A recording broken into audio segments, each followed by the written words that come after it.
Hii ni Nipashe na Rioba Joshua. Na ni usiku wa Jumatano, hujambo popote ulipo na karibu katika taarifa zetu za Nipashe.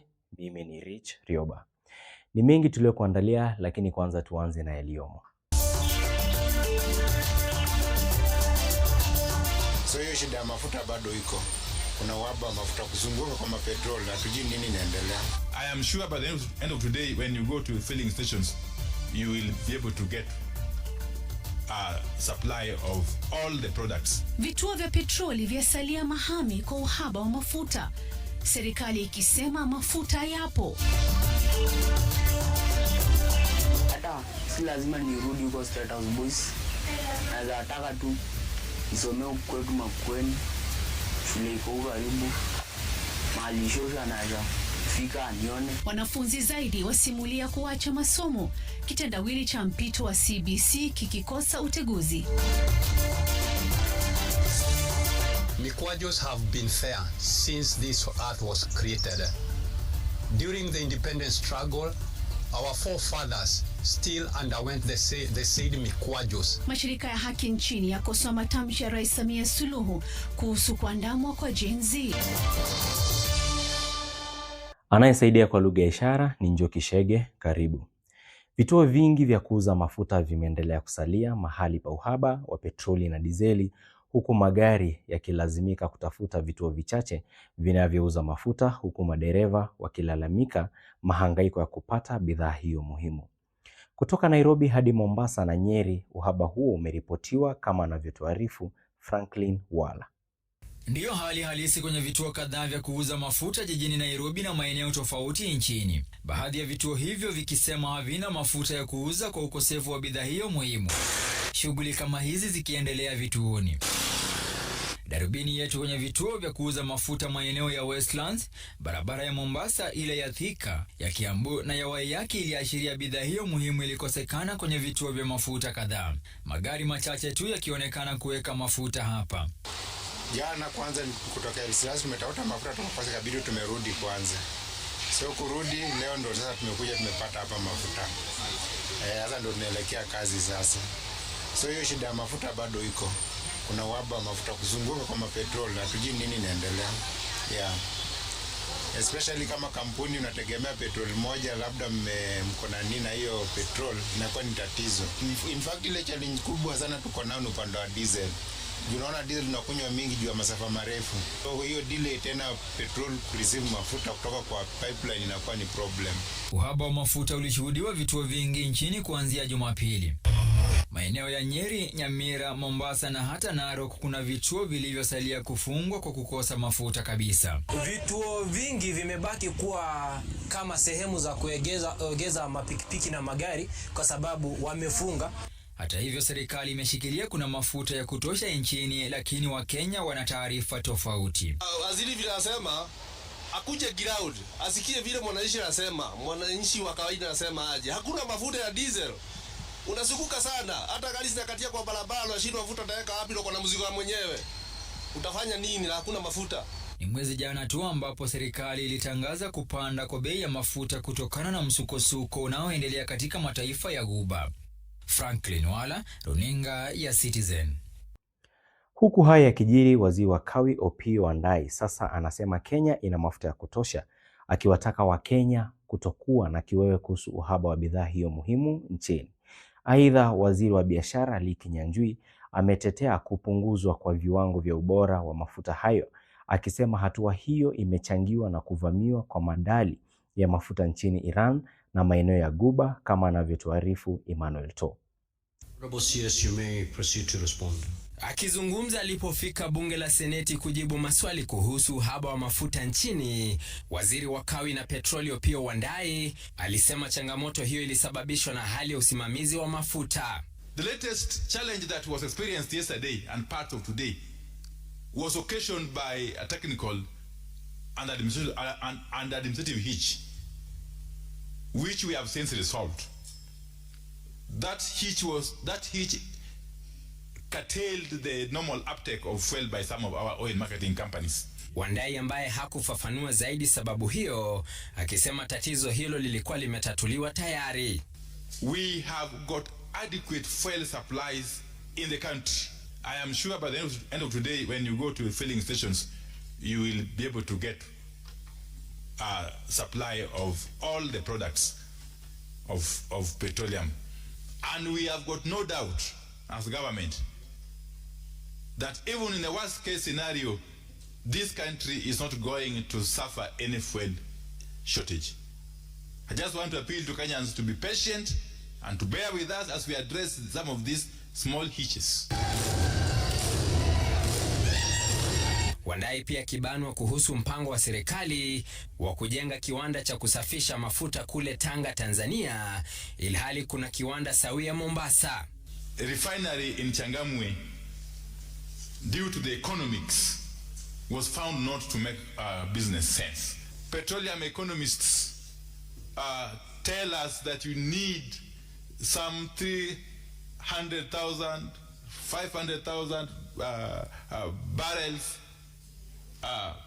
per day to be able to run viably a refinery. Haya yanajiri huku waziri wa biashara Lee Kinyanjui akitetea hatua ya serikali ya kupunguza viwango vya ubora wa mafuta, akisema mafuta hayo hayataathiri magari. Could you just give us whether there is done an impact assessment on the damages this might have in the economy in terms of pollution and damages in our vehicles? The fuel that you're talking of, Standard, was the fuel you are consuming for the last 10 years until August last year. I don't know how many vehicles went bad. And between having a perfect quality and availability, we chose to have availability. Emmanuel Toro, runinga ya Citizen, Nairobi. Wanasiasa wa mrengo wa ODM Walinda Mwananchi wanawasilisha malalamishi kwa idara ya upelelezi wa jinai DCI wakidai kulengwa kwa wafuasi wao. Malalamishi yaliyowasilishwa na gavana wa Siaya James Orengo na mbunge wa Embakasi East Babu Owino, wakidai kuwepo kwa kitengo maalum cha polisi kuwalenga wafuasi wa Kisumu. Hata hivyo, viongozi hao wanawalaumu maafisa wakuu wa usalama kwa mchipuko wa magenge kama anavyotuarifu Seth Olale. Huku ghasia zikiendelea kushuhudiwa dhidi ya vinara wa mrengo wa ODM Walinda Mwananchi kwenye vikao mbalimbali, viongozi wa mrengo huo sasa wanalenga kuchukua hatua ya kisheria dhidi ya wale wanaodai ni wahusika. Walituwekea goons kila mahali. Sasa hizi wamechange strategy, sasa ni kutumia maafisa mapolisi wa DCI kushika vijana wetu. I'm telling the police that if you stand in the way of Linda Mwananchi in our activities where the public see that you are going against the law, we cannot also guarantee your safety. We cannot guarantee your safety in those circumstances. Viongozi hao ambao walipeleka malalamishi yao kwa mkurugenzi wa idara ya jinai Mohamed Amin katika makao makuu ya idara hiyo wanadai kwamba kitengo maalum cha polisi cha kukamata na kufungulia mashtaka wafuasi wa muungano huo katika kaunti ya Kisumu kimebuniwa. Wanaenda na Subaru mpaka kule Kisumu, wanashika vijana, especially after hii rally ya juzi ambayo tulifanya. Saizi wanataka kuhakikisha kwamba kila kijana ambaye alikuja kwenye rally, ambaye alikuwa anatusaidia kwa mobilization, wanashikwa, wanawekewa murder charges. Makosa yetu ni kusupport Babu, ndio kwa maana tunawindwa. Na tutakubali tuwindwe juu tunasupport mtu wetu. Aidha, mrengo huo umetangaza kwamba watawachukulia sheria katibu wa usalama wa ndani Raymond Omolo, mkuu wa idara ya polisi Douglas Kanja, mkurugenzi wa idara ya jinai Mohamed Amin na msaidizi wake John Onyango kwa kukosa kudhibiti magenge ya vijana yanayotekeleza ghasia kwenye mikutano ya kisiasa. And give notice to the DPP that we want to undertake a private prosecution against anybody that we determine is violating the criminal law of the land. Viongozi hao wa upinzani wakishutumu wizara ya usalama wa ndani kwa madai ya kutoa amri kwa idara ya polisi kushirikiana na magenge ya vijana kwa lengo la kushambulia mikutano ya viongozi wa upinzani. Na naambia wananchi wa Kisumu, Ukiona hawa DCI officers, mbona DCI officers wa Kisumu hawawashiki? Treat these people as criminals. Seth Olale, runinga ya Citizen. Tuangalie taifa ambayo imegonga vichwa vya habari, ambapo watoto zaidi wamejitokeza kusimulia masaibu yao ya jinsi walivyolazimika kuacha shule kwa kukosa karo licha ya serikali kuagiza kuripoti shule bila karo wala sare. Baadhi ya watoto hawa walilazimika kuacha shule, huku wengine wakisema bado wanasubiri kujiunga na gredi ya 10, wenzake wanapoendelea na muhula wa pili. Simulizi hizi zinajitokeza huku Wizara ya Elimu ikikataa takwimu za Baraza la Mtihani kuwa wanafunzi zaidi ya 150,000 hawajajiunga na gredi ya 10. Crispin Otieno anaarifu zaidi. Kijiji cha Maiga Bomachoge Borabu katika mpaka wa Kisii na Transmara. Hapa tunakutana na Victor Orenge akiwa miongoni mwa wanakijiji wanaofanya kazi ya kupanga matofali katika matingatinga eneo hili. Mvulana huyu mwenye umri wa miaka 15 ni kati ya maelfu ya wanafunzi ambao kwa sasa wangepaswa kuwa shuleni baada ya kujiunga na gredi ya 10. Alipata mwaliko wa shule ya upili ya wavulana ya Sameta, kaunti ya Kisii. Nilipofanya sasa kuenda nikaitwa shule, wazazi wakakoswa karo. Sasa nikawa nina focus kutupia gari mawe. Sasa sina pesa, sina la kufanya tu, ni watu wanisaidia. So ile mambo chifu wanasema eti wamehakikisha kuna 100% transition ni uongo. Na Orenge ni kati ya makumi ya vijana ambao mpaka sasa wangali kujiunga na shule za grade ya 10. Wengi wao wakilazimika kuvuka mpaka na kuingia upande wa Transmara kujichumia riziki, familia zao zikisema kuwa hawawezani na gharama ya juu ya elimu. Katika kaunti ya Makueni, eneo la Tawa, Matthew Munyao, mwanafunzi wa State House, pia amefika mwisho. Uhalisia wa hali ya maisha unadhihirika kila kona. Umaskini umekita kambi hapa. Kijana huyu mwenye umri wa miaka 15 amesalia nyumbani wiki mbili baada ya wanafunzi kufungua shule kwa muhula wa pili. Sina mtu wa kunilipia fees. Mamangu amekuwa, she's not normal. Naishi na shosh, ana uwezo wa kunilipia fees. Haka ni katoto kangu, kachuku, njuku yangu. Sasa nataka kusaidiwa, sina nguvu. Simulizi ni hiyo kwa Mutinda Muia, mwanafunzi wa gredi ya 10 katika shule ya upili ya Kathonzweni. Mutinda pia amesalia nyumbani katika kijiji hiki cha Kasarani, kaunti ya Makueni. Wazazi wake hawana uwezo wa kupata karo ya shilingi 41,000. Mimi nashangazwa kwamba Wizara ya Elimu ilisema kwamba watoto wa grade 10 wote wanafaa kuwa shuleni, ataka ana uniform ama school fees atafukuziwa, lakini mimi na nimefukuzwa. Naomba tu kama kuna mtu yeyote anaweza tokezea nisaidie juu ya school fees ya huyo mtoto. Simulizi za Victor, Matthew na Mutinda ni kama hekaya za Abunwasi zinazothibitisha kuwa Wizara ya Elimu imefeli. Crispin Otieno, runinga ya Citizen. Wanafunzi hawa zaidi ya 150,000 hawakuendelea na masomo ya mpito wa CBE kulingana na ripoti zilizoundwa na Baraza la Taifa la Mtihani. Kwingineko, wanaharakati wa kutetea haki za binadamu nchini wamekashifu matamshi ya Rais wa Tanzania Samia Suluhu Hassan kuhusu kuwachapa wanaharakati na vijana wa Gen Z wanaotetea demokrasia nchini Kenya na Tanzania. Wanaharakati hao wakisema kuwa Rais Suluhu anaeneza ukandamizaji Afrika Mashariki na ukiukaji wa haki kufuatia matamshi yake, kama anavyotuarifu Melita Oletenges. Tusichague wa Tanzania au wa Kenya.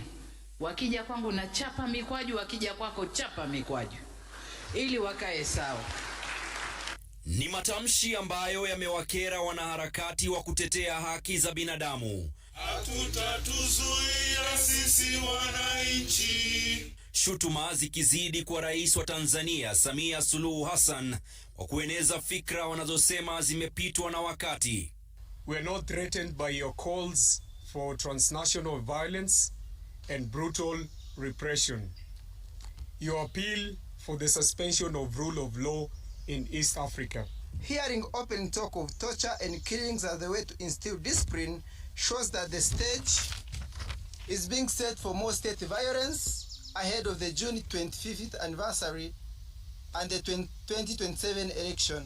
Kwa kauli moja, wanaharakati hao wamesisitiza kwamba vitisho hivyo havitawatikisa katika kutetea haki za raia majirani, haswa baada ya jopo la uchunguzi nchini humo kufichua kwamba watu 518 waliuawa Tanzania katika machafuko ya baada ya uchaguzi Oktoba mwaka jana.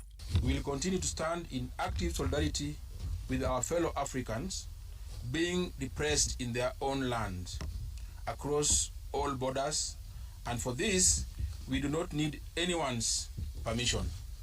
Japo wanaeleza hofu ya ushirikiano wa marais Afrika Mashariki kukandamiza haki na demokrasia, msimamo wao uko dhabiti. As activists, we feel threatened because we know human rights have no boundaries, and Ruto is trying to get some nods from Mama Suluhu, who came to power through blood, and we will not allow that as Kenyans. It is not Ruto nor Samia who is inventing mikwajos.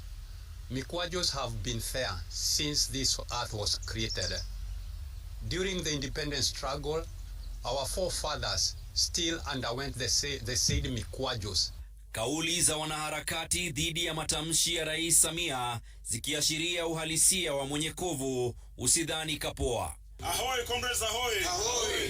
Melita Oletenges, Runinga Citizen. Na mtazamaji, tutafikia hapo kwa siku ya leo, na utumai umefurahia na utakozidi kuwa pamoja nasi, na tupatane siku nyingine. Asante.